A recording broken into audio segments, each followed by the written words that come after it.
കാസർഗോഡ് ലോക്സഭാ മണ്ഡലത്തിൽ ബി.ജെ.പി. സ്ഥാനാർത്ഥി എം.എൽ. അശ്വിനി പത്രിക സമർപ്പിച്ചതിന് പിന്നാലെ പ്രചാരണ രംഗം സജീവമാക്കുകയാണ്. എൽ.ഡി.എഫ് സ്ഥാനാർത്ഥി എം.വി. ബാലകൃഷ്ണനും യു.ഡി.എഫ് സ്ഥാനാർത്ഥി രാജ്മോഹൻ ഉണ്ണിത്താനും ഏപ്രിൽ 3-നാണ് നാമനിർദ്ദേശ പത്രിക നൽകുന്നത്. ഇടതിന്റെ ഉറച്ച കോട്ടയെ തിരിച്ചുപിടിക്കാൻ എം.വി. ബാലകൃഷ്ണനും ചരിത്രം തിരുത്തിയ രാജ്മോഹൻ ഉണ്ണിത്താൻ മണ്ഡലം നിലനിർത്താനും അപ്രതീക്ഷിതമായി വന്ന തരംഗം സൃഷ്ടിക്കാൻ എം.എൽ. അശ്വിനിയും. ലോക്സഭാ തെരഞ്ഞെടുപ്പിൽ ജനം വിധിയെഴുതാൻ കുറച്ച് ദിവസങ്ങൾ മാത്രമാണ് ബാക്കി. ആദ്യം തന്നെ നാമനിർദ്ദേശ പത്രിക സമർപ്പിച്ച് പ്രചാരണ രംഗം ഒന്നുകൂടി സജീവമാക്കി ബി.ജെ.പി. സ്ഥാനാർത്ഥി എം.എൽ. അശ്വിനി. 2019 വീണ്ടും ആവർത്തിക്കുമെന്ന പ്രതീക്ഷയിൽ ഏപ്രിൽ 3-ന് നാമനിർദ്ദേശ പത്രിക സമർപ്പിച്ചതിന് ശേഷം രാജ്മോഹൻ ഉണ്ണിത്താൻ യു.ഡി.എഫിന്റെ പ്രചാരണത്തിൽ അടിമുടി മാറ്റം വരുത്തുകയാണ്. അത് ഏപ്രിൽ 3-ാം തീയതി രാവിലെ 10-നും 12 മണിക്കും ഇടയ്ക്കുള്ള ഒരു മുഹൂർത്തത്തിലാണ് നോമിനേഷൻ കൊടുക്കാൻ തീരുമാനിച്ചിരിക്കുന്നത്.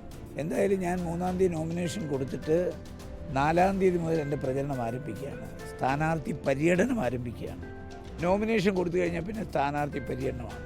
അതിലെൻ്റെ പര്യടനം 4-ാം തീയതി രാവിലെ 9 മണിക്ക് കല്യാശ്ശേരി മണ്ഡലത്തിലെ പുതിയങ്ങാടി എന്ന് പറയുന്ന സ്ഥലത്ത് KPCC പ്രസിഡന്റ് ശ്രീ കെ സുധാകരനാണ് ഔപചാരികമായി ഉദ്ഘാടനം ചെയ്തത്. ബഹുജനങ്ങളെ പങ്കെടുപ്പിച്ചുകൊണ്ട് പര്യടനം പൊലിപ്പിക്കാൻ എൽ.ഡി.എഫ്. സ്ഥാനാർത്ഥി എം.വി. ബാലകൃഷ്ണൻ.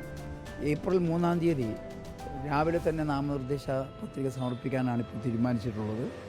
ഒരു ബഹുജനങ്ങളെ ആകെ പങ്കെടുപ്പിച്ചുകൊണ്ടുള്ള അതിശക്തമായിട്ടുള്ള ബഹുജനങ്ങളിൽ എല്ലാവരും വന്ന് അവരുടെ വികാരം, അവരുടെ ഈ മണ്ഡലം പിടിച്ചെടുക്കാനുള്ള ത്വര പ്രകടിപ്പിക്കുന്ന ഏറ്റവും വലിയ പരിപാടിയാക്കി മാറ്റാൻ ആണ് ഇപ്പോൾ ജനങ്ങൾ തന്നെ ആകെ ഇടതുപക്ഷ ജനാധിപത്യ മുന്നണി തന്നെ തീരുമാനിച്ചിട്ടുള്ളത്.